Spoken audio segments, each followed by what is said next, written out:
Anyway, but I'm here now. Okay, I'm trying to think. How do the guys do the intro? It's a great question. How do they do the intro? I've never actually listened to the podcast. You are listening to Chicagoland's finest podcast. The all-new Culture Cast begins now. I'm Jen, I'm the Kiwi. and this is the all-new Culture Cast. Yes. Yeah, so welcome. So today we kicked the boys out so we could talk about the only thing that still matters, Game of Thrones. Hopefully that's still in the pop culture consciousness. I think so. So, right before we started recording, Thor just told me he doesn't watch Game of Thrones. He does not watch Game of Thrones. Now, he has been known to participate in a meme or two. And you showed me that awesome stuff with the very tall lady who's very noble. And I showed him the stuff with the very tall lady who's very noble. So we're working from that sort of level here. Which honestly, I think it's sort of admirable when people can completely ignore pop culture. I feel I'm admirable for not caring about Star Wars. So I have to admire other people who also don't care about pop culture juggernauts. I can respect that. Yeah, definitely. So before we get to the topic, why don't we talk about what we've been watching?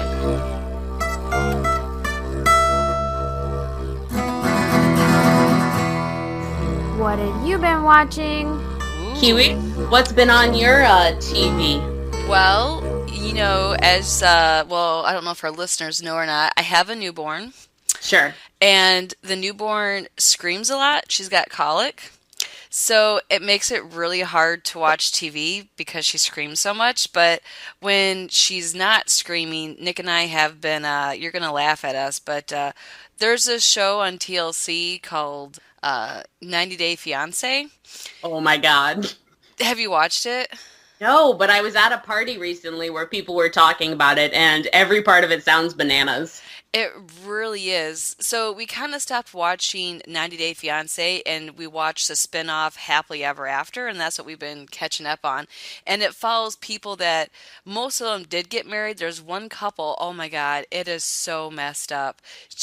Like clearly this guy that she is dating he's only there for the green card, and every time they've had the opportunity to get married, he stops it. He's from Morocco, and he can't come to the United States. There's like been a problem like with his visa or his passport, so he's not allowed to travel to the U.S. Like there's all these red flags, and I guess he even tried to go to South Korea because it's a country that Muslims can travel to, and he was still denied. It's really weird. That is very weird. What percentage of people who are on the show would you say are complete train wrecks? Oh, 80%, 80, 90%. No, there are a handful of couples that you do want to root for. You're like, oh yeah, they actually are in love and they're here for the right reasons. And then there's people that are like, whoa, you got married way too fast. So if you had to put your money on it, how many of these couples do you think, let's be generous, it makes it to a 10-year anniversary? Ooh, less than 10%. Ooh, fascinating. I mean, Fascinating. I feel like it's better than like trying to look up all your old high school classmates on Facebook. it's if you have time, sit down and watch a season. It is a train wreck. It's some of these people like I get that you maybe fell in love like with a foreigner, but that doesn't mean you need to get married like in a couple months. Most of these people they meet and because they live so far away, they get what they call like a K-1 visa, so they can come to the U.S. for 90 days before getting married. And then at the end of Hmm. the 90 days, you either get married or they go home. So these people, they kind of date for a couple months and like, hey, I love you, you love me, let's get the K-1 visa. And then they come over. And then, most of the time they do end up getting married at the end of 3 months because I kind of feel like they feel obligated to get married. Because they've been on this TV show. Probably, and the fact that they have the K-1 visa, I don't know. I mean, there's another train wreck called the Family Chantel. You should Google that one. It is bizarre. Oh, tell me a little more. Give me the overall. Um, There's this family, I don't know their last name, but her name is Chantel, which Nick just told me he was doing research on this. They don't think her real name is Chantel. because Interesting. her siblings have weird names, Winter and River, and they think her name is Sea Air. But for the show, they probably changed it to Chantel. And it sounds like the more like this story unfolds, her husband's from the Dominican Republic. And it Hmm. sounds like his family wanted to find an American for him to get married and get a green card and then get divorced and like have their business. It is That's just a small portion of the story. I can't even begin to tell you how messed up it is. You gotta wonder what makes people decide they want to put all this out there on the TV. Yes. It's like, okay, some of these couples I get where maybe they don't think they're a train wreck, but, clearly this just keeps unfolding and it keeps getting worse. And I'm like, how much are they paying you to be on this show? Because clearly they have to be paying you something because you are not coming off good at this moment. So that's the one trashy reality TV show that I watch. I don't watch like The Bachelorette or anything. It's my guilty pleasure. Hmm. No, I think that's we all have to pick something. What have you been watching?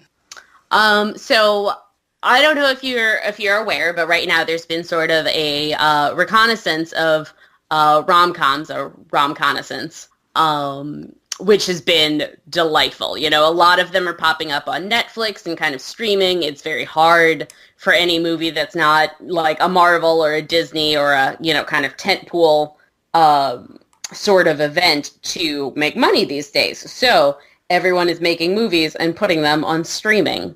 And, the loss for theaters is my incredible gain because so many opportunities out there to see, movies that are everything I want. So what I recently saw, a friend of mine texted me, another friend who also loves rom-coms, and said, so there's this new movie out. It's called Plus One.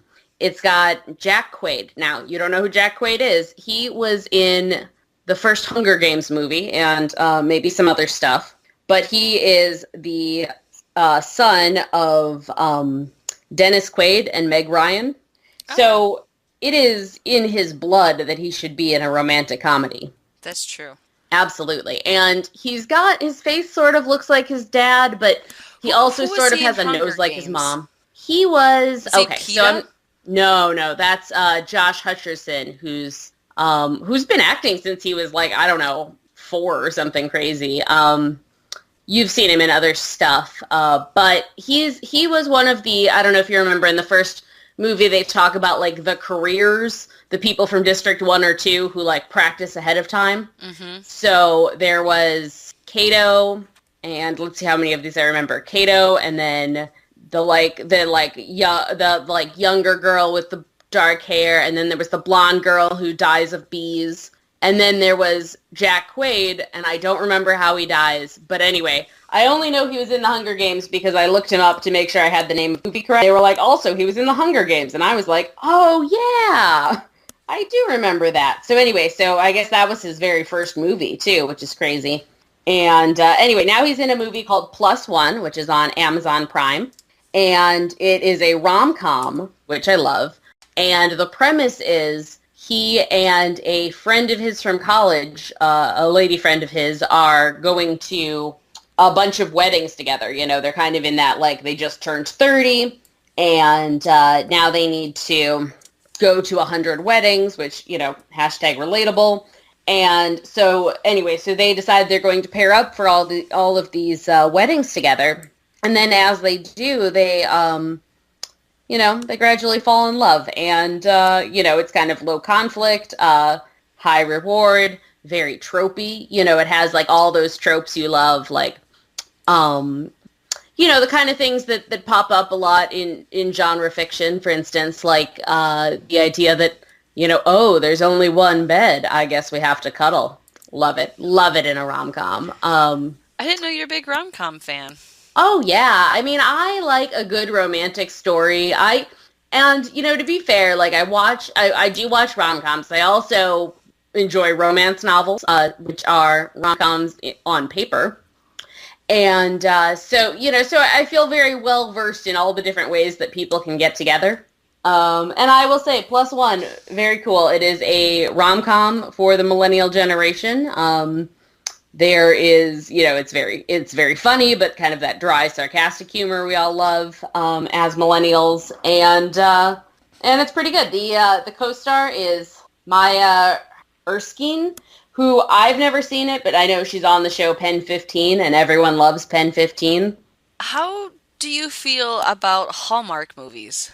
So look, I enjoy a Hallmark movie. I like how they kind of exist in this world where, first of all, like, no one ever does anything more than kiss, and also, like, you have to go to a small town. Like, there's no love in big cities. There's only love in small towns.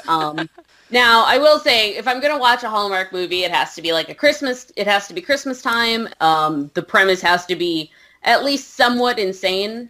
But, I will say, I know we did a podcast once on The Christmas Prince. That was yes, but that... mostly my fault. That was a Netflix movie, though, right? It was. But it felt like a Hallmark movie. The style movie. of the Hallmark movies. Yeah. Yes, absolutely. So, I definitely have some love there for those kinds of movies. But, I also, because, we've cut the cord, so I don't have the Hallmark Channel, which is why a lot of my Hallmark movies that I do see are on some sort of streaming site, or, conversely, at someone else's house. Full disclosure, I am a big Golden Girls fan, and I'm not embarrassed to say that. The Hallmark Channel does show Golden Girls, I think, starting at 9 or 10 o'clock, and they've been advertising that they're coming out, like, with a new movie, like, every single weekend, I think, like, every single Saturday, like, there's a new premiere, and I'm like, how can they pump out so many movies? So...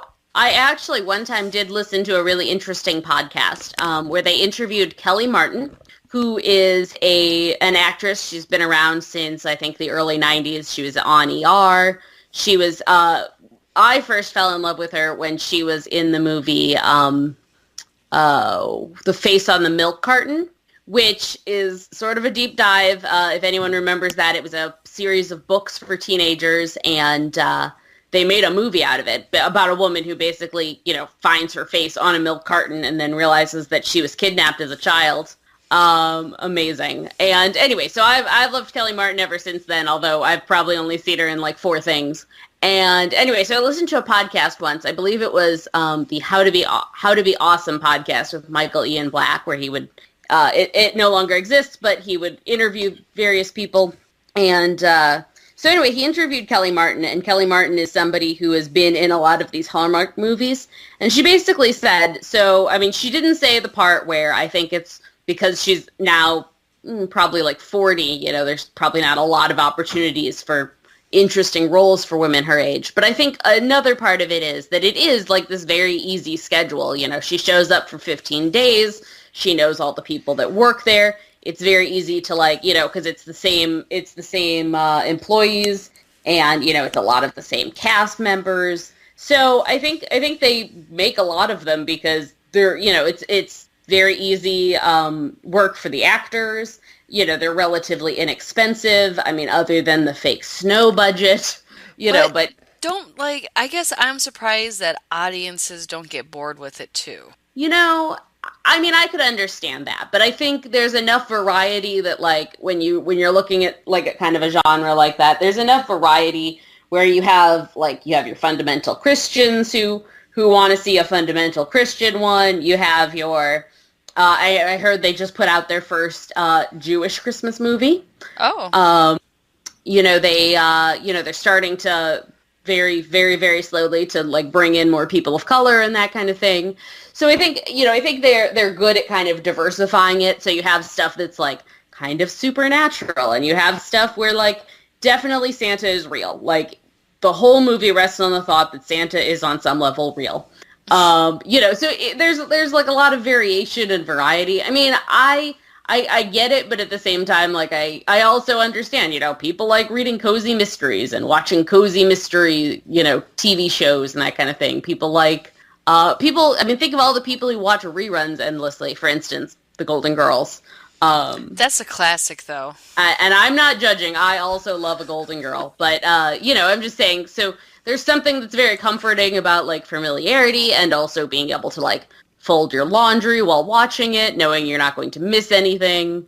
And you're not like the movies aren't going to be offensive, so you know you can watch them with your grandma or your mom and know that like no one's going to just suddenly like have breasts. You know, compared with certain shows we're going to discuss in this particular episode, I think there's something to be said for you know, something that's kind of bland and inoffensive and isn't going to, you know, you can have on in the background at the party with knowing that no children will be confused or need to explain anything.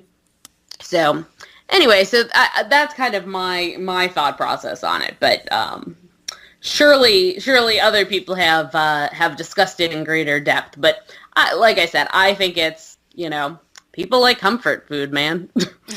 I suppose. Absolutely. So anyway, so normally this is where we do our Man Crush Monday. But the Gorehound isn't here, so I think we should just speculate on who he would pick. Oh, okay. Who? Man crush. Yeah. If I had to speculate, I would say he's been, you know, getting in before the baby is born, because they're going to have a baby in, you know, 26 minutes or so. He and the Graveyard Queen. So my guess is they are, you know, listening to a lot of like her music, but secretly he's listening to a lot of his music, so that he's not playing it around the baby, so he can like get it all out of his system. So he probably really likes, and I'm going to make up a name here. It's going to be like, you know, the vampire or whatever, who like is the head of some band you've never heard of with some like obscure, genre. So it'll be like, you know, Apple Teeny Rock or whatever, and you know, but like now with more vampire, and you know, so it's some sort of obscure person from an obscure band who like really knows how to, you know, play the sitar as part of his, you know, whatever sort of weird music he's listening to this week. So, or maybe he's trying to get in all his horror movies, and maybe his man crush is Michael Myers. Oh my gosh, that would be delightful. All right, so I think we want to go ahead and move into the topic tonight, which is a little-known TV show called Game of Thrones. Yes. So as people from the future may not know, this show just wrapped up 8 seasons on HBO. It went from being a small show for nerds to being a very large show for nerds and also a good portion of the world. Focusing on a variety of characters, some of whom suck. And it is a, you know, like I said, one of, I want to say, the last cultural juggernauts we're going to see in this era of too many TV shows. Yeah. So, did you start watching Game of Thrones when it first aired, or did you hop on the bandwagon later? Oh, I hopped on the bandwagon later. So I started, let's see, so the 3rd season had wrapped up. So I started watching, I don't remember exactly when I started watching compared to the 4th season. I don't think I, like, finished the 3rd season and then hopped right into the 4th season. I think there was a little bit of a delay there. But I had done, you know, not to brag, but I had done a pretty good job of avoiding spoilers and going in, you know, tabula rasa. And so I am, you know, I was pretty delighted with it. It also was a lot easier because I was watching with friends who could, like, explain to me who, I don't know, because you know how sometimes I feel like the show got a little incomprehensible, like all the dudes looked pretty similar to each other, and they were all, like, exactly the same amount of dirty all the time, and it just, sometimes it got a little confusing who was who. So it was nice to just be like, wait, who's that guy? No, who's that guy? Yeah, I started, I think, season 3. I think when season 3 started, I was still wrapping up season 2, but I think by the time season 3 finished, I think I was caught up with it. Mm-hmm. So, okay. So you and I both started a little bit. We waited until the thing was popular to get started on it. I appreciate that. You know, honestly, if it wasn't for my roommate Monica at the time, I don't know. I probably would have maybe eventually started watching Game of Thrones, but She was one who was like, "Oh, we need to watch this show," and I was like, "Okay," and got hooked that way. Mm-hmm. Did you read the books at all? It's funny. I decided I was going to try, and I failed miserably because they're just very big.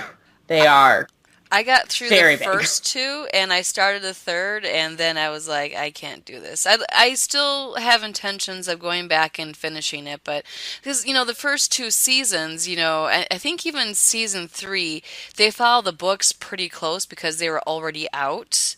Mm-hmm. And then, George R. Martin, doesn't want to put out the books because I think it's been a Right, took a couple nap. years now since he said he was Mm-hmm. going to put out the last book. So I've heard that the season still wrapped up the way George intended. Mm-hmm. And there's a lot of mixed feelings in how the show wrapped up. And I do feel bad. I feel bad for the book people because, first of all, you are never getting him to finish the books. He has no interest. Like, it's just not going to happen. And I think it's, just based on, stuff I've gleaned from pop culture. It's, I saw an interview once where he was talking about, where he had basically talked with Stephen King. And Stephen King talked about how every day he goes in, he writes 6 pages. They're clean pages, meaning he doesn't do a lot of, he writes, he doesn't have to edit. He knows exactly where he's going with the story, presumably now that he's not on cocaine anymore. And that's kind of how he writes. And George R. Martin was just like, what? You just sit down and make yourself write? And I think he's just got a very different, I'm going to go in, I have a vague idea where this is going, but I'm not, I don't have an outline. And I'm not saying there's anything wrong with not having an outline when you write, but I can't imagine how you can, I think it is probably, the longer the book series, the harder it is to be somebody who doesn't have an outline. I think, I also remember reading about J.K. Rowling talking about how in the 4th book, she ended up having to rewrite like a quarter of it. And, originally there was supposed to be a Weasley cousin, and then that changed. But I think she always had a much more definitive, idea of where the ending was, as evidenced by the fact that she wrote the last chapter before she wrote the rest of the books. So anyway, I get the feeling he is never going to finish the books, not because I have any sort of special insight, but just because he seems to have a very short attention span, and and to be fair, I think it's very tough to finish a book series, and I could understand feeling like you just don't have stories to tell at this point anymore. So I don't think he's ever going to finish, so I feel very bad for the people who read the books because they're never going to finish. They already have. My other feeling on it is that the book series is going to end similarly, but not identical to the TV series. Like, he gave them the broad strokes of the ending, but not how he got there, which is why, some of the show got a little convoluted the less they had to work with. So I think, I think broadly the ending will happen. And then, we're going to go ahead and just give a spoiler warning on the last season because there are some specifics. So I think at the end of the book, we're going to, at the end of the books, you would see that Dany did go mad and did burn up, King's Landing, and that Bran does become king. And, I think all that is going to be accurate. But I think a lot of the how they get there is going to be very different. But having said that, he's never going to finish the books, and he is going to die, and, somebody will take up writing the books, but they won't really know how the ending's going to go. So, I think that's kind of the joy and the pain of trying to read a book series that's in process, and, that's just how that goes sometimes, I think. But he's only got 2 books left to write. Yeah, but is he going to do it? Let's see, when? I thought he said the 6th book was going to come out in 2016. That sounds right. Hopefully nobody was, waiting on that. Like the publishing industry. So. I think at the end of one of the books, it said, hopefully I'll have the next book out like in a couple years. And I think it had been like 10 years in between the books. I do think, and I do think this, I think he thought when he sold the book series to HBO, I think he always said he wouldn't do a TV series, but then somehow the creators of the show Weiss and Benioff had like very much impressed him by guessing who Jon Snow's mother secretly was. Not that it seemed to have any bearing whatsoever on how the show went, but whatever. So anyway, supposedly that was their origin story, was that they were the ones who had figured out who the mother was, and that's why he sold a pair. This is my understanding. This is what I've read. So they came and they said, you know, other people had come and said, I'll turn this into a TV series or a movie probably. And he said, oh, well, so who do you think Jon Snow's mother is? And they didn't have a good answer. So that's how he knew it wasn't right. But then once they knew the answer, he was like, all right, you can have it. And he was like, I'm going to finish the books before the TV show. And no, he wasn't. But I think that was his I think that was what caused him to sell it. I think he thought he would finish in time to finish the books before the TV series ended, and he did not do it. It just did not happen. So anyway, but I am rambling on. So tell me, what were your thoughts about the 8th season? You know, overall, I thought it was good. I know a lot of people disagree with it. I am a little surprised at who ended up on the throne, though. Yes, I think so. People say, and again, you know, having not read the books, but you did read the books, so maybe you... Well, I got through the first 2 and I started the 3rd, so... Okay, well, you read a percentage of the books, but people say that since the series opens on Bran, that Bran is the first point of view chapter, that it kind of would be very poetic to end the I almost said the show, but to end the series, to end the story with him being the one to rise to power. Huh. But so you know, I could definitely understand that as like a thought process. But it's interesting because I think I don't really feel like the show correctly laid the track there for that, because on a scale of things, like, Bran is not the most interesting character. You know, no hatred towards the actor. I'm not blaming him.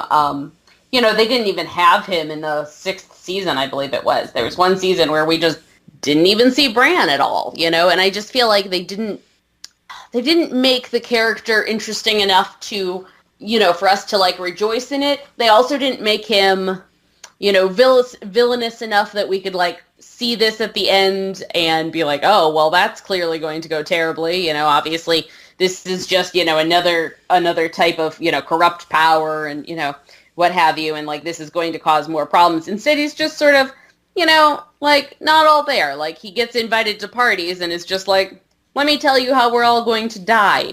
Which, look, I'm not saying you can't be that person at the party, but I am saying, like, usually you're not democratically elected if you're that person. So it's just interesting to see that, you know, I just don't feel like they worked enough at his character to make his character compelling enough that it was, you know, where it felt a little bit like, you know, like I said, whether or not this is what George R.R. Martin was planning from the beginning, it does feel a little bit like they just had a wheel and they just spun the wheel and they were like, I guess it's Bran then.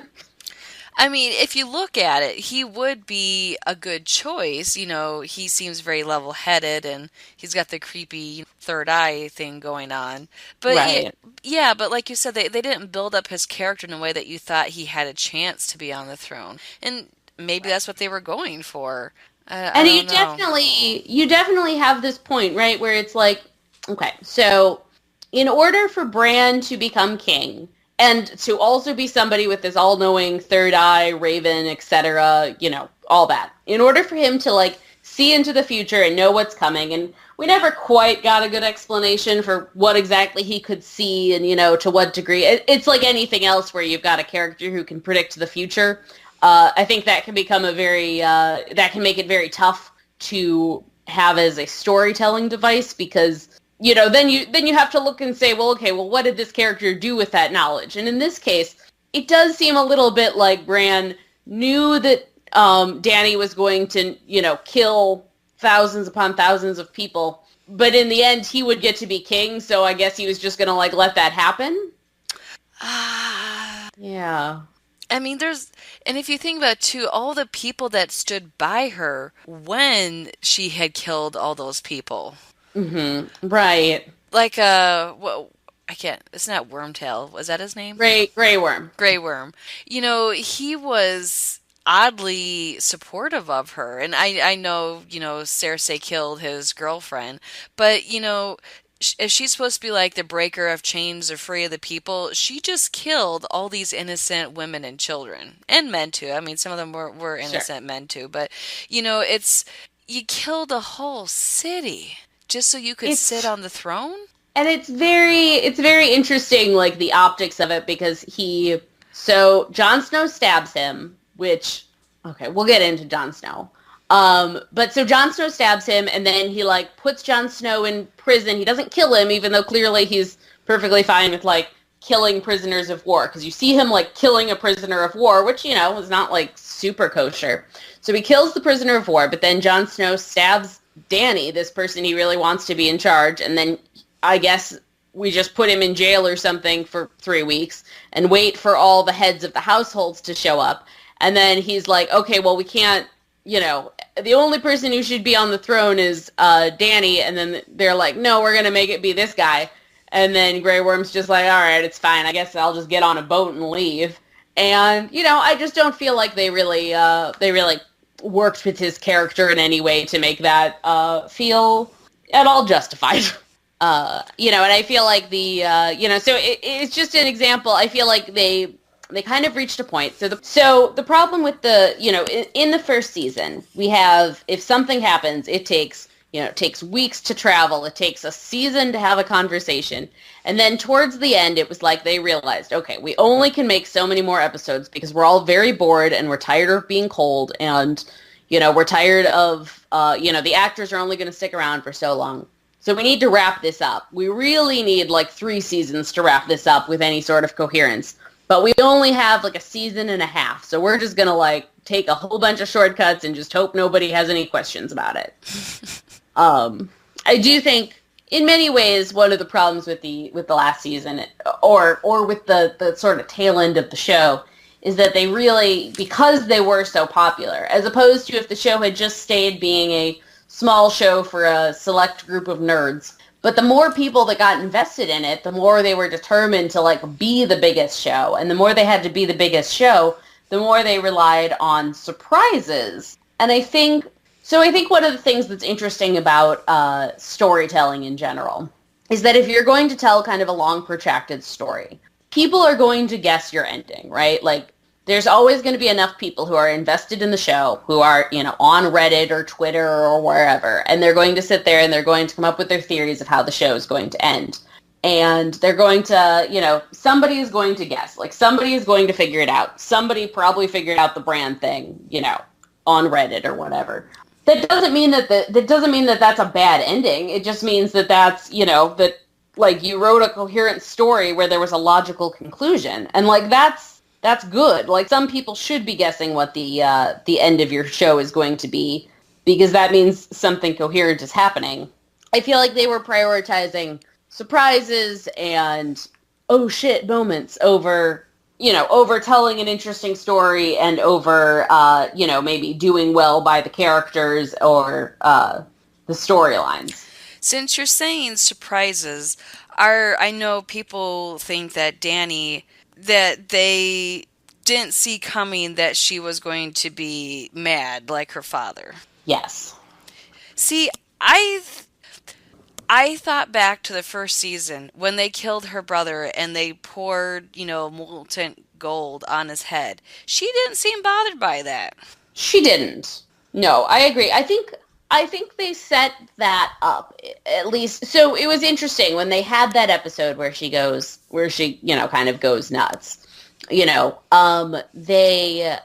was the only time that I recall during the previews that they would just kind of play a bunch of clips, like, not just like play the clips, but like show her and then have all these different voices reminding people of, oh, you're the dragon, and like, I can't believe you would do that, and, kill them all, or, whatever.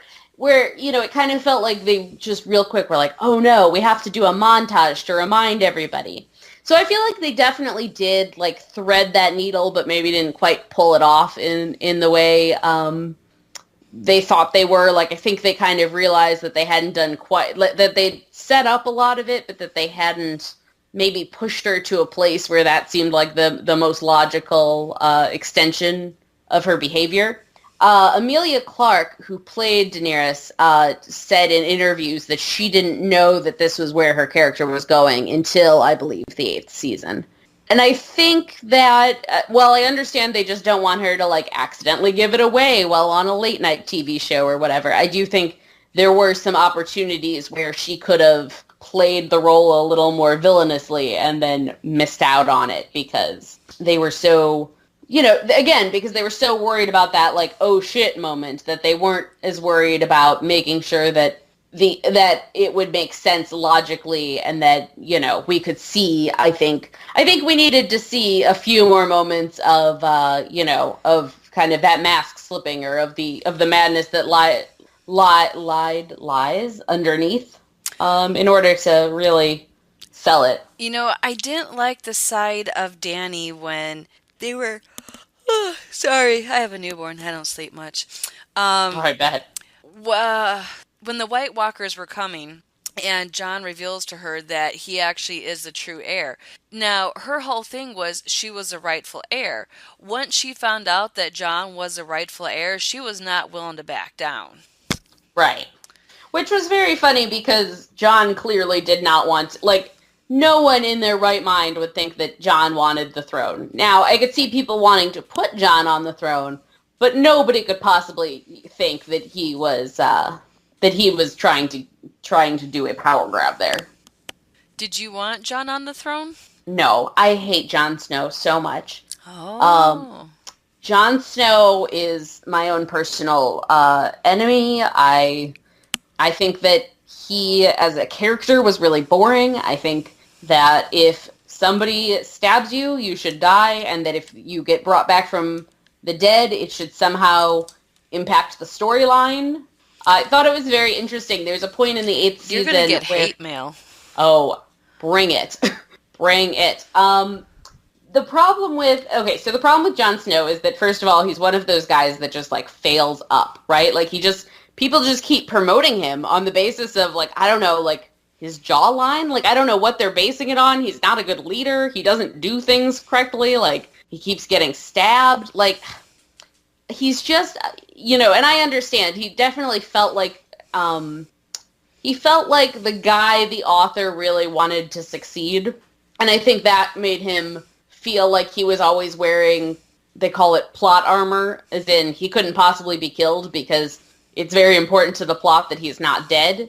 Again, as evidenced by the fact that he literally came back to life.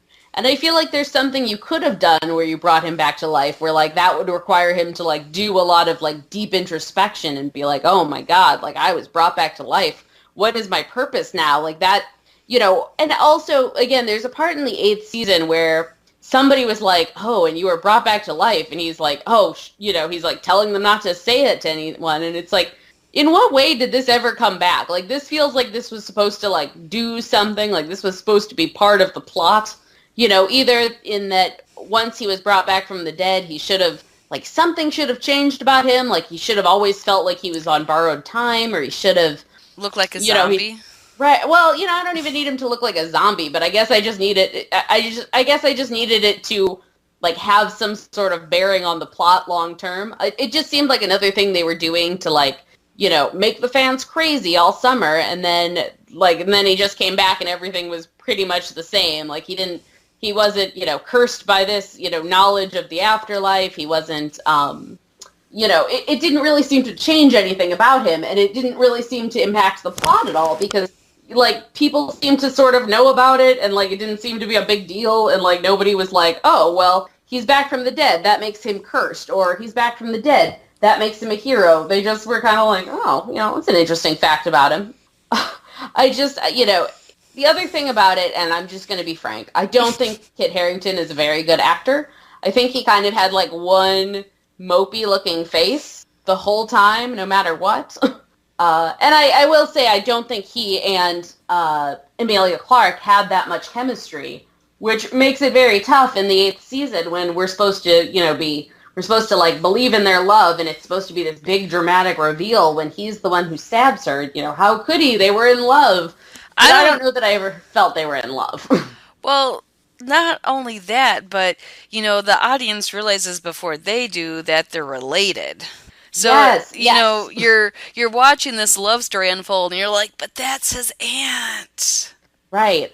Right. And I think if it can be sort of tough to watch a show or, a sustained show where the audience knows way more than the characters, I think because there comes a point where you're like, okay, like is somebody going to like, okay, come on, Samuel, like tell him the truth, tell him now, like somebody sent him a raven, like stop the incest, like let's make sure somebody finds out about this. When the audience knows a lot more than the characters, it can be very difficult from kind of a storytelling perspective, I think, to sustain interest in the storyline because on some level you feel much smarter than this dum-dum or these dum-dums and you want them to like catch up with you. And it was very interesting because, like I said, I feel like there was this big, he's Aragon Targaryen, and this was supposed to be like the big dramatic reveal of the show, and then in the end,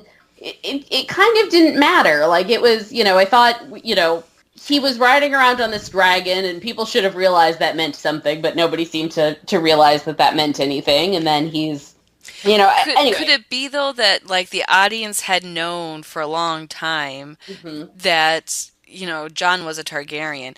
I mean, when you're talking about like avoiding spoilers, man, if you did not watch Game of Thrones the night before, the past couple of seasons, oh man, try avoiding the spoilers. And I was pretty good about watching it the night before, and then of course, I got to read all the articles on it. For seasons now, they were already guessing that Jon's real mother was Lyanna. Yeah, no, definitely. I think people, my impression is that people who are book readers, like, they didn't know, but they this was kind of like widely accepted. I don't think there was any speculation that it was somebody else, at least by the time of the fifth book, if not earlier. It was kind of accepted that this was what Jon Snow's true parentage.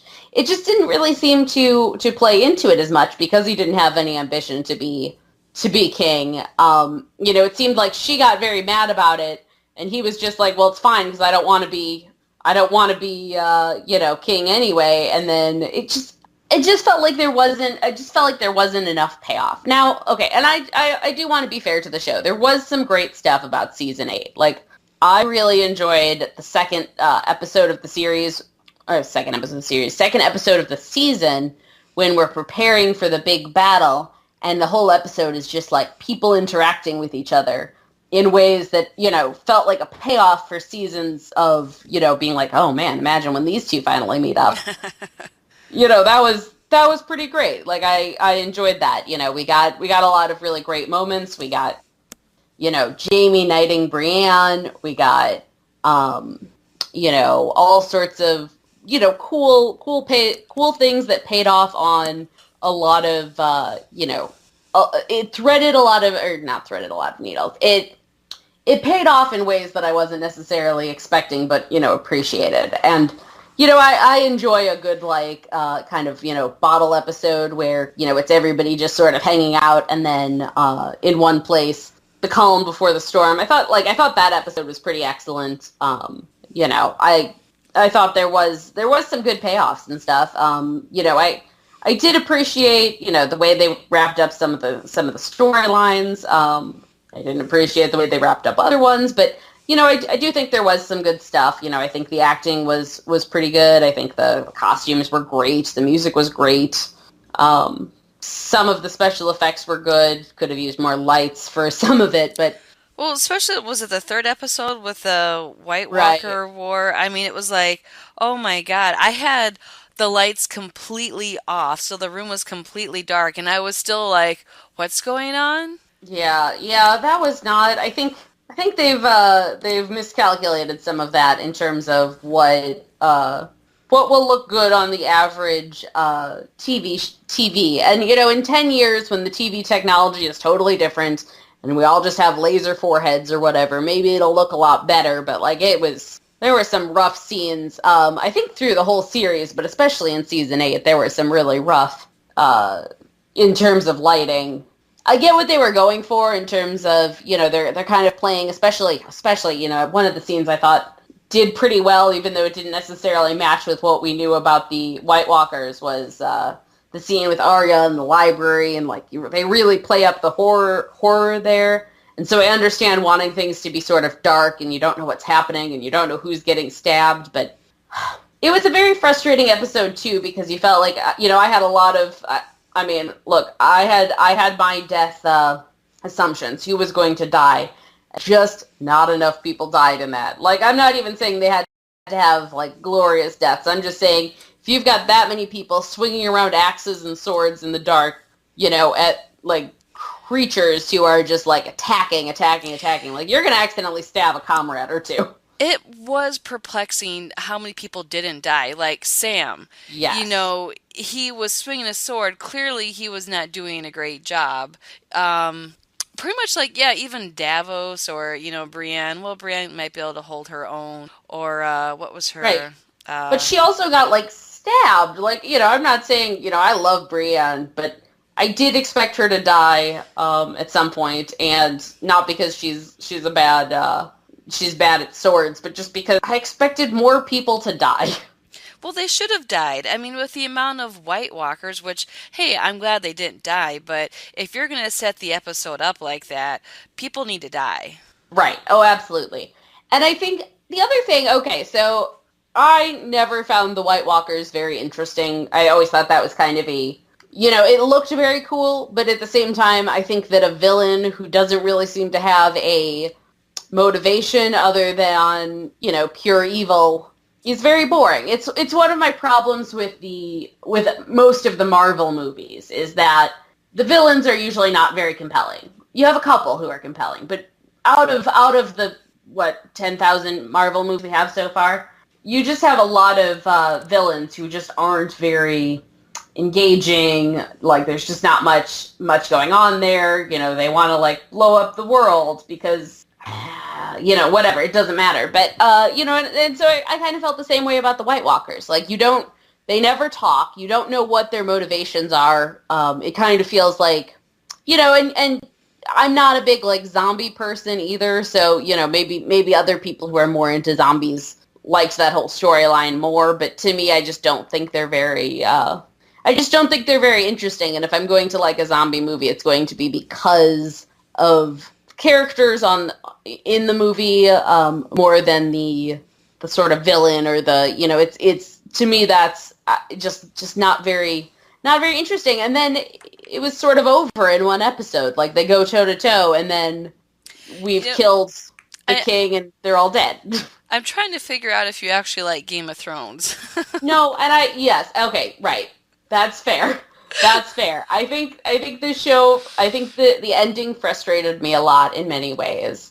And I think it becomes tough. I think we also live in a culture right now where everything is hot takes the next day, right? We all have to, everyone's giving their opinion, and it can be sort of tough, I think, to enjoy it. So I think if we break up the season into moments I enjoyed, there were a lot of moments I enjoyed.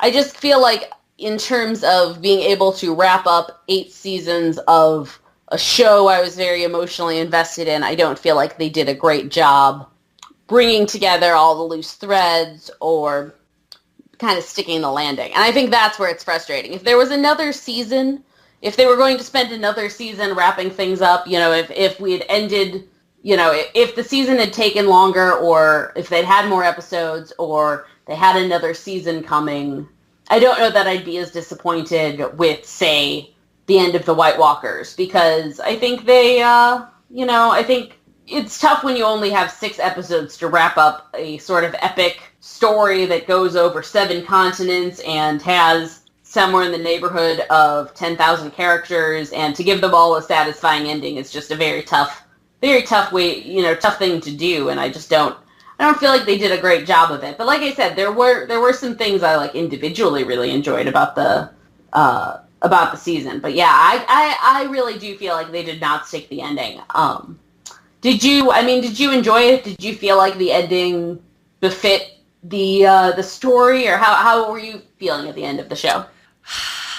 I have mixed feelings. I'm not sad or surprised that Danny died. You don't like Jon Snow. I like Jon Snow. I thought he was going to be on the throne because, like, he was the true heir to the throne. See, that's where I get confused about. Jon kills her, and, he has the right to the throne. She didn't have it. And all of a sudden they're like, well, he gets thrown in jail. Well, why should he get thrown in jail? He was the rightful heir. Mm-hmm. See, you know what I'm saying? Like, Dany never actually was on the throne. Well, I guess technically after she burned down King's Landing, I guess. She touched the throne, but she never actually even got to sit on the throne, which feels very frustrating. I mean, like, Jon Snow got, like, the short end of every single stick, So, and then to send him off to the wall at the end, I'm like, really? See, now I'm going to push back and say that I will say the only time Jon Snow ever seemed happy was when he was north. So to me, I felt like that was kind of a good ending. Like, they said, okay, we're gonna punish you by sending you to this place you love. It's like, after I commit all those murders and they send me to Hawaii. Did he love it, though? I think it was the place he was happiest. It's tough to know. But he left the wall. I mean, he went to go live with the wildlings. Right, and that's where he is afterwards. He's going north of the wall with the wildlings. I mean, did they actually think he was going to stay at the wall? I think they told him he had to stay at the wall, and then I think he just took off with his best friend Tormund. That's my impression, is that his brother, well, as much as Bran can still be considered the brother when he's when he was like, I'm not really a Stark anymore. I'm mostly this three-eyed raven. But, his brother, I believe, is the one who would have decided what his ultimate fate would be, presumably.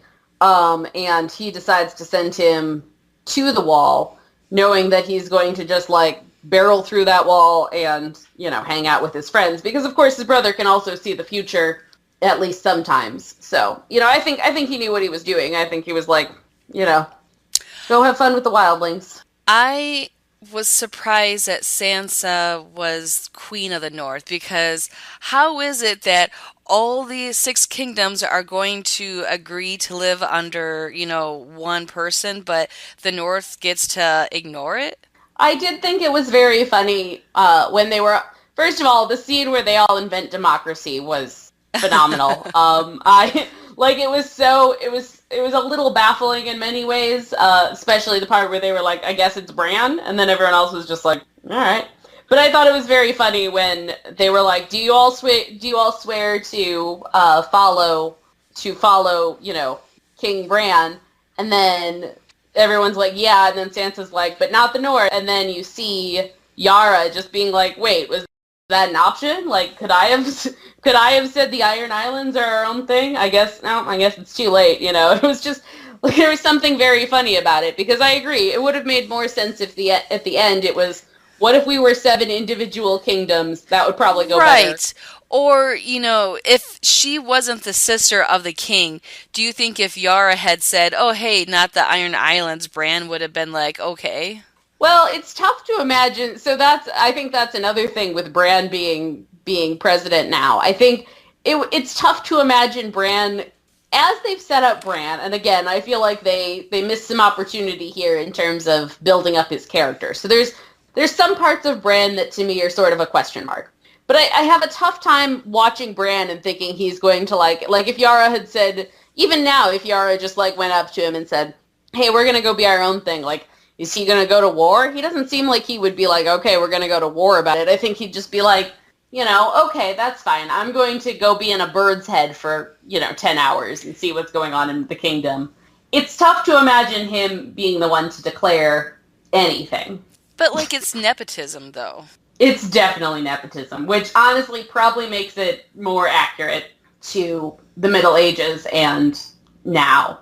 And, she just becomes the queen. There's a lot of families in the North. Oh, well, I think they all, I think there also seemed to be some prophecy about how a Stark always had to be in charge of the North. So I don't know to what degree the other families, agreed to it. I mean, also, a lot of families at this point have been decimated. Like, if you want to go collect a castle, now is the time. Like, who is guarding any of these castles? Oh, because so many families were just straight up wiped out. Like the Mormons, for instance, don't exist anymore. And I'm sure lots of other families too. So it's kind of tough to know who would try to fight her on this. If she came back and was like, all right, now I get a crown, like, does anyone have anything to go on with it? Like, I can't picture anyone trying to fight her on it, if for no other reason than, a Stark has always been in charge of the North, and that seemed very important to these people who are, like, very, like, the North in general just seemed very, invested in both the Starks and, like, the old gods and the traditions and they didn't seem, that seemed, to me, I thought that made sense that people would agree to it, but I also could understand what you're saying about, but, like, why Sansa? But also, just based on the last season, I'd say she's probably smarter than anyone else. So she's the only character I feel like, at least in season 8, that didn't do something where I was banging my head against a wall going, like, why did you do that? That doesn't make any sense. Like, she was the only one who was like, hey, how are we going to feed these armies? We never got a good answer, but... Yeah. How do you feed, like, 10,000 people? I have no clue, but... Luckily, for all that we've spent 8 seasons saying, like, winter is coming, winter did only seem to be, like, 3 to 6 days. So maybe with the show ending on the implication that spring is coming back, maybe that's the answer is, there will be more food as long as you guys can hold on for, like, 4 months. Did you watch the making of Game of Thrones? No. It was interesting. To fool people, which I thought this was good, they actually brought back characters. They brought back the Wharf and the man with no face. What was that? Was it the man? Wait, which one? The guy who worked with the Wharf. What was it? Jacqueline. You know who I'm talking about. You're talking about the one who taught Arya how to take off faces. Yeah. They brought him back, and they brought back the Night King, too. So they were trying to throw people off, like, oh, the Wharf, because I guess there was a theory that Arya died, and the Wharf was Arya.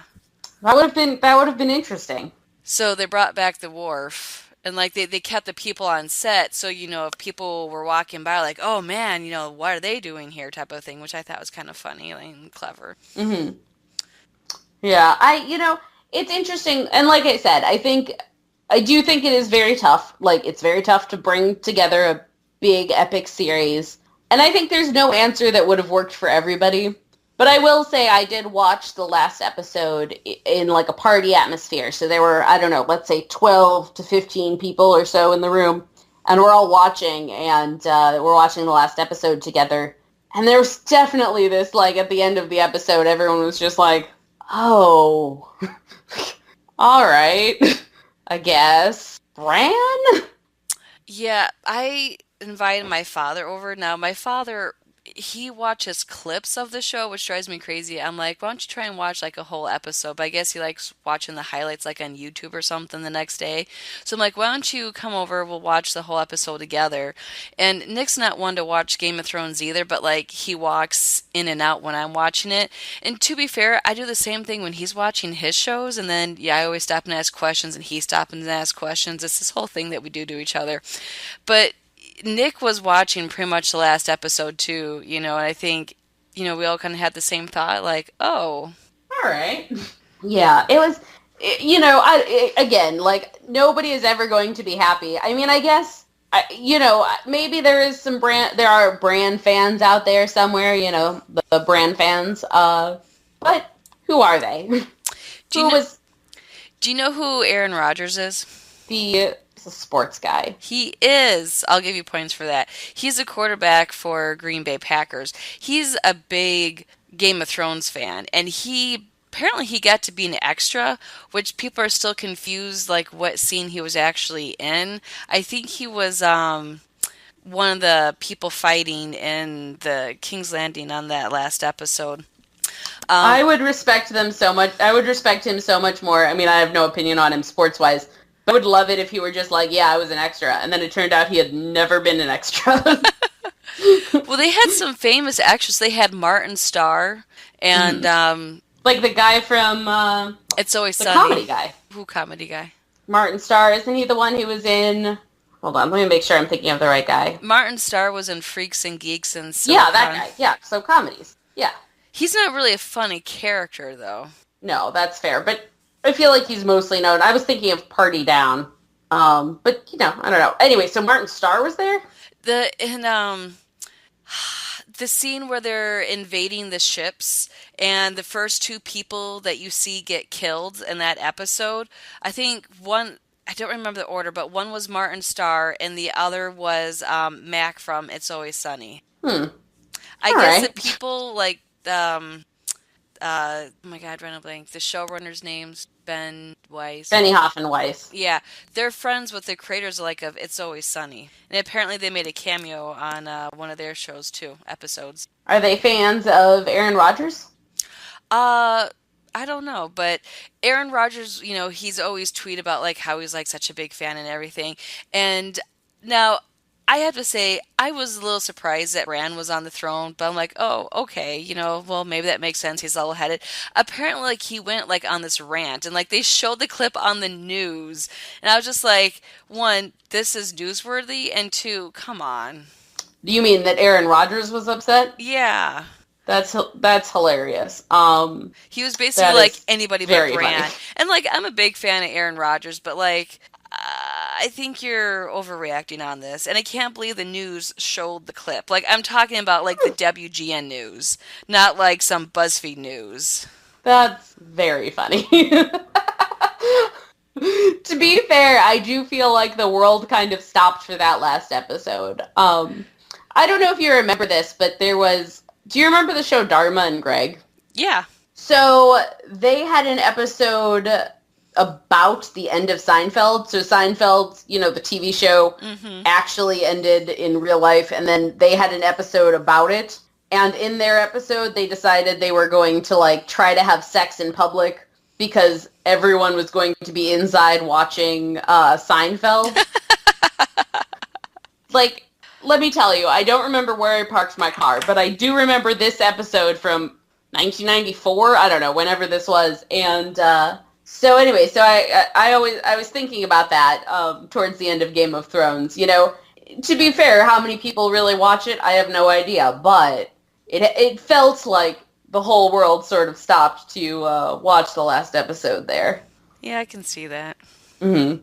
I can't imagine if you are somebody who is at all on the internet, if you were somebody who, if you were in some other country where the show, so the show was playing for us at 8 p.m. and it's playing for you at 4 in the morning and you work the next day, do you stay up and illegally download it so that you can watch it? Or, how do you handle it knowing that some people will have seen it and even though it's not airing in your country for 24 hours or whatever.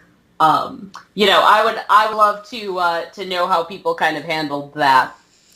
I have a coworker who Nick and I we got rid of HBO after I don't know, sometime after Game of Thrones. We were like, well, we'll save a few bucks, get rid of HBO, but we were going to get it back when Game of Thrones came because hey, I have to be caught up to date on it.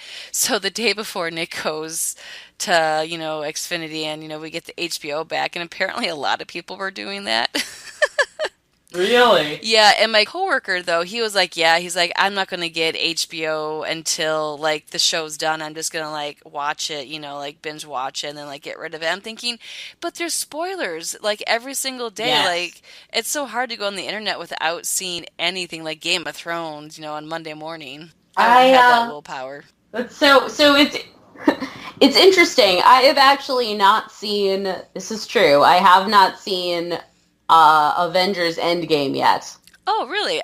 Yes. That was the first movie Nick and I saw in the theater, I think, since our oldest daughter was born. Yeah, no, I mean, a lot of people have seen it. I have not seen it, and I have not specifically, looked for spoilers, but I definitely know some of the things that are going to happen, and, it's one of those things where you have to think that if the thing is any good, and they've done some studies on this, and they say that spoilers don't necessarily affect anyone's enjoyment of a show. But I do think that a show like Game of Thrones that was built around the concept of, not built around, but certainly, especially in the later seasons, it seemed like they were, like I said, it felt like they were very focused on getting people to be surprised. Mm-hmm. And on a show where you are working so hard at getting people to be surprised, it's not surprising to me that, you might lose something by knowing how it ends. But, kudos to your coworker. Like, I could not do that. We're well over an hour, so maybe we should wrap it up. Absolutely, fair enough. All right. Well, so folks, let us know what you think of Season 8 of Game of Thrones. If you have any things you want to send us, hopefully you know the email address because I do not. And so we're gonna end it there. I think we both have some complicated feelings about our long-term boyfriend, Game of Thrones. So go ahead, tweet us if we have a Twitter. And I'm Jen. I'm the Kiwi. And this has been the all-new Culture Cast. We'll catch you next time. Peace. You've been listening to the all-new Culture Cast, where every episode is all new. Check out new episodes and our back catalog at allnewculturecast.libsyn.com. We could also be found on iTunes. The all-new Culture Cast, a saltwater production, copyright 2019. Thanks for listening. And this is the all-new Culture Class. Whoa, oh my god. This is the all-new Culture Class. Clans. I know what the tag's gonna be.